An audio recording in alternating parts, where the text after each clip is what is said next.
दोस्तों स्वागत है आपका भारत की बात में। दोस्तों आज भारत की बात में पूरे देश भर की टॉप न्यूज लेकर आए हैं आपके लिए। दोस्तों वीडियो स्टार्ट करने से पहले आपसे एक रिक्वेस्ट है, अगर आप नए आए इस चैनल पर तो फिर चैनल को सब्सक्राइब करके बेल आइकन को भी प्रेस कर दीजिए और साथ में वीडियो को लाइक कीजिए, अपने दोस्तों के साथ शेयर भी कीजिए। तो चलिए दोस्तों स्टार्ट करते हैं आज की भारत की बात में पूरे देश भर की टॉप न्यूज।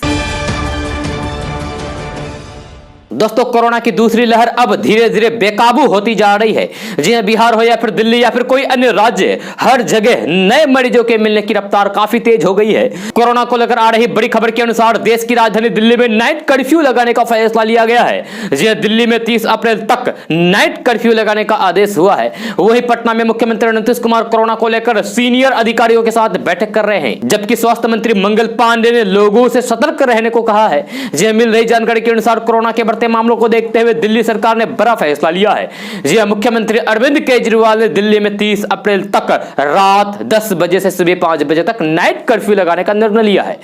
इस दौरान दिल्ली में किसी भी तरह की गतिविधियों पर पूरी तरीके से प्रतिबंध रहेगी। इसके साथ ही आवाजाही पर भी पाबंदी रहेगी। जी हां, दिल्ली सरकार का आदेश तत्काल प्रभाव से लागू हो गया है। हालांकि इस दौरान जरूरी सेवाओं से जुड़े लोगों को राहत दी गई है।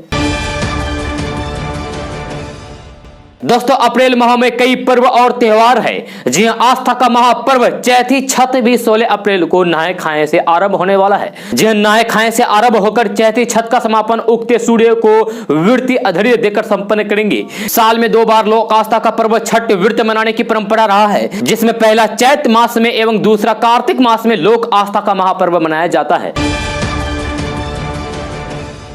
दोस्तों देश भर में कोरोना के नए मामले ने सभी पुराने रिकॉर्ड को तोड़ दिया है। जी हां, कई राज्यों में हालात काफी खराब हो चुके हैं। जी हां, इस सिलसिले में प्रधानमंत्री नरेंद्र मोदी 8 अप्रैल को यानी कि कल विभिन्न राज्यों के मुख्यमंत्रियों के साथ बातचीत करेंगे। इस बैठक में प्रधानमंत्री नरेंद्र मोदी मुख्यमंत्रियों के साथ कोरोना की स्थिति पर चर्चा करेंगे।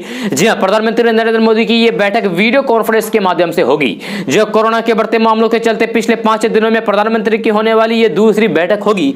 यह बैठक कोरोना के पिछले 24 घंटे में सामने आए 1 लाख से ज्यादा मामलों के बाद होने की वजह से काफी अहम हो गई है। जब पिछले एक दिन में देश में 1,03,558 नए कोरोना के केस मिले हैं, जिसके बाद सरकार की चिंता और अधिक बढ़ गई है। अभी तक भारत में संक्रमण की बीमारी के शुरू होने के बाद से यह आंकड़ा सबसे अधिक है। दोस्तों बंगाल विधानसभा चुनाव में तीसरे चरण की वोटिंग 6 अप्रैल को समाप्त हो गई है। जी हां, अगर कोलकाता की बात करें तो यहां पर 7वें और 8वें चरण में वोटिंग होनी है। जी हां, इसके पहले ही प्रचार की रफ्तार तेज हो चुकी है। बीजेपी ने चुनाव प्रचार में पार्टी के दिग्गज नेताओं को उतारा है। इसमें बीजेपी सांसद और भोजपुरी सुपरस्टार मनोज तिवारी भी शामिल है। जी हां, कल बीजेपी के सांसद मनोज तिवारी ने अनूठे अंदाज में चुनाव प्रचार किया। उन्होंने हाथ रिक्शा खींचकर बीजेपी के लिए समर्थन मांगा। जी हां, उनकी वीडियो सोशल मीडिया पर वायरल हुई है। जी हां, सोशल मीडिया यूजर्स ने कमेंट भी किए। ये दरअसल बीजेपी सांसद और भोजपुरिया स्टार मनोज तिवारी ने सोमवार को कोलकाता में हाथ रिक्शा को चुनाव प्रचार के लिए चुना। जी मनोज तिवारी ने हाथ रिक्शा गाड़ी को संभाला और फिर उस पर हाथ रिक्शा चलाने वाले को बैठा दिया। कुछ दूर तक मनोज तिवारी उन्हें बैठा कर ले गए। इस दौरान देखने वालों की भीड़ उमड़ पड़ी। मनोज तिवारी ने हाथ रिक्शा खींचकर संदेश दिया कि बीजेपी की सरकार बनने पर हाथ रिक्शा खींचकर गुजर बसर करने वालों की सुध ली जाएगी। उन्हें आर्थिक मदद मिलेगी। चुनाव प्रचार के दौरान मनोज तिवारी कुछ दूर तक बीजेपी सांसद निशिकांत दुबे और फिर उनकी पत्नी अनुकांत दुबे को भी रिक्शा पर बैठाकर खींचते हुए दिखे। दोस्तों ट्रैफिक नियमों के उल्लंघन के बाद चालान भरने में होने वाली झंझट से जल्द ही छुटकारा मिलने वाला है। जी हां, अब चालान भरने के लिए आपको कोर्ट के चक्कर नहीं काटने पड़ेंगे। जी हां, जल्द ही देश में ट्रैफिक चालान के लिए ई कोर्ट की सुविधा होने वाली है। इसके बाद घर बैठे ही ट्रैफिक चालान भर सकते हैं। जी हां, केंद्र सरकार की ओर से इसके लिए 1142 करोड़ का फंड जारी किया गया है। जी हां, इस फंड को अलग अलग 25 राज्यों में बांटा गया है। केंद्र सरकार की ओर से ई कोर्ट की सुविधा के लिए जुलाई 2021 का अंतिम समय तय किया गया है। दरअसल पायलट प्रोजेक्ट के तौर पर 6 राज्यों और केंद्र शासित प्रदेशों में 9 ई कोर्ट चालू किए गए थे। इन राज्यों में 20 जनवरी 2021 तक रिकॉर्ड 41 लाख से अधिक मामले का निपटारा हुआ। राजधानी पटना में भी 2 ई कोर्ट खोले गए थे। कोरोना काल के दौरान ई कोर्ट के जरिए चालान भरने वालों की संख्या में बढ़ोतरी देखी गई थी। ट्रैफिक नियम का उल्लंघन होने पर पोर्टल की तरफ से वाहन मालिकों को एक मैसेज भेजा जाएगा। 24 घंटे के भीतर इस लिंक के जरिए चालान का पेमेंट किया जा सकता है। आपका चालान कैमरा या फिर किसी भी ओर से किया गया हो, जी आप ई कोड के जरिए इसका भुगतान कर सकते हैं। भुगतान होने पर ई रसीद भी आपको तुरंत मिल जाएगी। दोस्तों, न्यायमूर्ति एनवी रमन्ना देश के अगले मुख्य न्यायाधीश होंगे। जी राष्ट्रपति रामनाथ कोविंद ने इनके नाम पर मंजूरी दे दी है। आपको बता दें कि मौजूदा मुख्य न्यायाधीश एस.ए. बोबडे ने अपने उत्तराधिकारी के तौर पर न्यायमूर्ति एनवी रमन्ना के नाम की सिफारिश की थी। जी सीजेआई एस.ए. बोबडे 23 अप्रैल को रिटायर हो रहे हैं और 24 अप्रैल को न्यायमूर्ति एनवी रमन्ना अगले सीजेआई के तौर पर शपथ लेंगे। दोस्तों, गैस सिलेंडर की सब्सिडी सीधे ग्राहकों के बैंक अकाउंट में जाती है। जी हालांकि सब्सिडी लेने के लिए आधार कार्ड का बैंक खाते में लिंक होना जरूरी है। जी लेकिन अगर किसी कारण से आपने आधार कार्ड को बैंक या फिर एलपीजी कनेक्शन के साथ लिंक नहीं करवा पाया है तो फिर आपको टेंशन लेने की कोई भी जरूरत नहीं है, क्योंकि गैस कनेक्शन लेने पर आप गैस सब्सिडी के हकदार हो जाते हैं। जी हाँ, ऐसे में आज हम आपको बिना आधार कार्ड के एलपीजी सब्सिडी मिलने का तरीका बताने जा रहे हैं। जी बिना आधार कार्ड के गैस सब्सिडी पाने के लिए उपभोक्ता को जिस गैस एजेंसी से उसने गैस कनेक्शन खरीदा है वहां जाना होगा। गैस एजेंसी एलपीजी डिस्ट्रीब्यूटर को बैंक खाता नंबर देना होगा, जिसके बाद आपका बैंक खाता सीधे आपके एलपीजी कनेक्शन नंबर से लिंक हो जाएगा, जिसके बाद ग्राहक की एलपीजी सब्सिडी सीधे उनके बैंक खाते में जमा हो जाएगी। इसके तहत ग्राहक को अपने बैंक खाते की जानकारी के साथ ही खाता धारक का नाम, बैंक खाता संख्या और बैंक ब्रांच का IFSC कोड और 17 अंकों की एलपीजी कंज्यूमर आईडी भी देनी होगी। हालांकि यह सुविधा केवल उन्हीं लोगों को दी गई है जिनके पास आधार कार्ड नहीं है, ताकि वे एलपीजी सब्सिडी पाने से वंचित ना रह जाए। खास बात यह भी है कि जब आपका आधार कार्ड बैंक खाते से लिंक हो जाए तो फिर इसकी जानकारी गैस एजेंसी को दे दें। दोस्तों, पश्चिम बंगाल में तीसरे दौर का मतदान खत्म हो गया है, जबकि इस बार चुनाव में भारतीय जनता पार्टी और टीएमसी के बीच जोरदार घमासान है।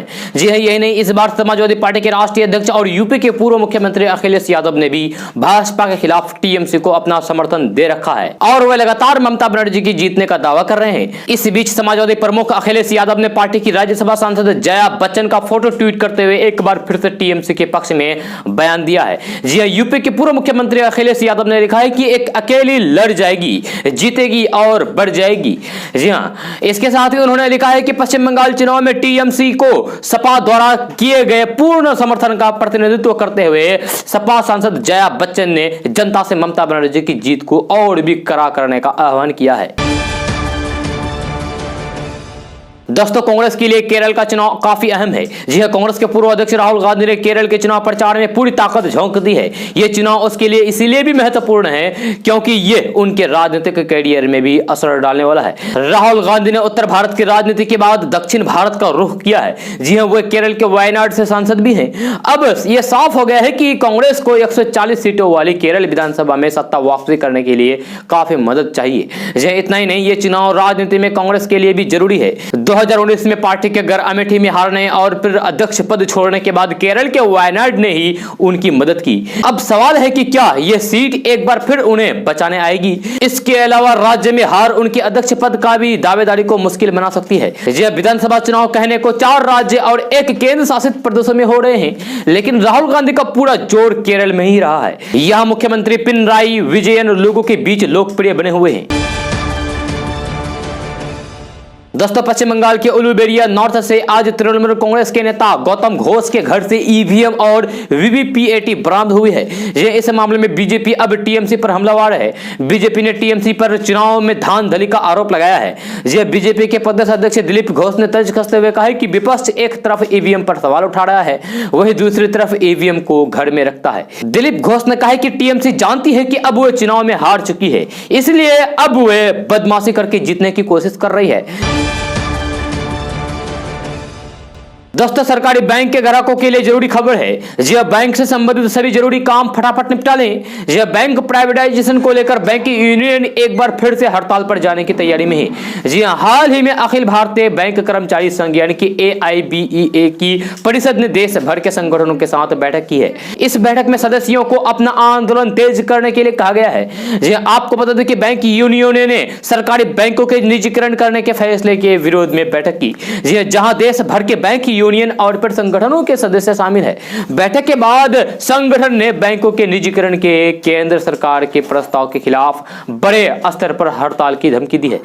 इस बैठक में पूरे देश के विभिन्न शहरों से 262 जनरल काउंसिल सदस्यों ने भाग लिया। बैठक में सर्वसम्मति बैंक के निजीकरण को घोषणा के खिलाफ आंदोलन तेज करने का निर्णय लिया गया। संघ की बैठक में कहा गया है कि सामान्य परिषद की बैठक ने पूरे देश में हमारे सभी यूनियन और फिर सदस्यों से आह्वान किया गया है कि बैंक के निजीकरण के खिलाफ संघर्ष जारी रखेंगे, लंबे समय तक हड़ताल के लिए तैयार रहें। जी आपको बता दूं कि इससे पहले भी निजीकरण के विरोध में बैंक यूनियनों ने 15 और 16 मार्च को 2 दिवसीय राष्ट्रीय हड़ताल किया था, जिसमें लगभग 10 लाख बैंक कर्मचारियों ने हिस्सा लिया था। हड़ताल के पहले दिन 16,500 करोड़ के चेक और भुगतान उपकरणों की निकासी प्रभावित हुई थी। दोस्तों पश्चिम बंगाल में आज तीसरे चरण के लिए वोटिंग हो गई। प्रधानमंत्री नरेंद्र मोदी कुछ बिहार में एक रैली को संबोधित करने पहुंचे थे। रैली में अपने संबोधन की शुरुआत उन्होंने भारतीय जनता पार्टी के स्थापना दिवस का जिक्र करते हुए की। इस दौरान प्रधानमंत्री नरेंद्र मोदी ने ममता बनर्जी के उस बयान को लेकर घेरा जिसमें उन्होंने मुस्लिमों से एकजुट होकर वोटिंग करने की अपील की थी। प्रधानमंत्री नरेंद्र मोदी ने कहा है कि आदरणीय दीदी, अभी हाल ही में आपने कहा है कि सभी मुसलमान एक हो जाओ, वोट बटने मत दो। आप ये कह रही हैं, इसका मतलब यह है कि आपको यकीन हो गया है कि मुस्लिम वोट बैंक भी आपके हाथ से निकल गया है। मुस्लिम भी आपसे दूर हो गए हैं। आपको पब्लिकली ऐसा कहना पड़ रहा है। इसी से पता चलता है कि आप इलेक्शन हार गई है। प्रधानमंत्री नरेंद्र मोदी ने कहा है कि दीदी, आप वैसे तो चुनाव आयोग को गालियां देती हैं, लेकिन हमने ये कहा होता कि सारे हिंदू एकजुट हो जाओ, बीजेपी को वोट दो, तो हमें इलेक्शन कमीशन के 8 से 10 नोटिस मिल गए होते, सारे देश के एडिटोरियल हमारे खिलाफ हो गए होते। दोस्तों समाज के पिछड़े तबके के लोगों को कारोबार जगत में स्थापित करने की मोदी सरकार की एक योजना सफल होती दिख रही है। यह अनुसूचित जाति, अनुसूचित जनजाति तथा महिला उद्यमियों को प्रोत्साहन देने के लिए सरकार ने जो स्टैंड अप इंडिया योजना शुरू की थी, उसके तहत 25,000 करोड़ रुपए से ज्यादा के लोन मंजूर किए जा चुके हैं। इस योजना के तहत लाभार्थियों की संख्या 1 लाख से भी अधिक हो गई है। अब इस योजना का विस्तार भी वर्ष 2025 तक करा दिया गया है। आपको बता दें कि रिजर्व बैंक के आंकड़ों के अनुसार दिसंबर 2020 तक बैंकों द्वारा सूक्ष्म एवं लघु उद्यमों को दिया जाने वाला कुल लोन 6.6% से बढ़कर 11,31,000 रुपए तक पहुंच गया है। एक साल पहले की अवधि में ये 10,61,000 करोड़ रुपए था। कुल कर्ज में एमएसएमई सेक्टर का हिस्सा करीब 18% है। दोस्तों आज का न्यूज़ बस यहीं तक। कैसा लगा जरूर अपना सुझाव दीजिएगा नीचे कमेंट बॉक्स में कमेंट करके। अगर आप नए आए इस चैनल पर तो फिर चैनल को सब्सक्राइब करके बेल आइकन को भी प्रेस कर दीजिए और साथ में वीडियो को लाइक कीजिए, अपने दोस्तों के साथ शेयर भी कीजिए। तो चलो दोस्तों फिर मिलते हैं अगले वीडियो में। जय हिंद।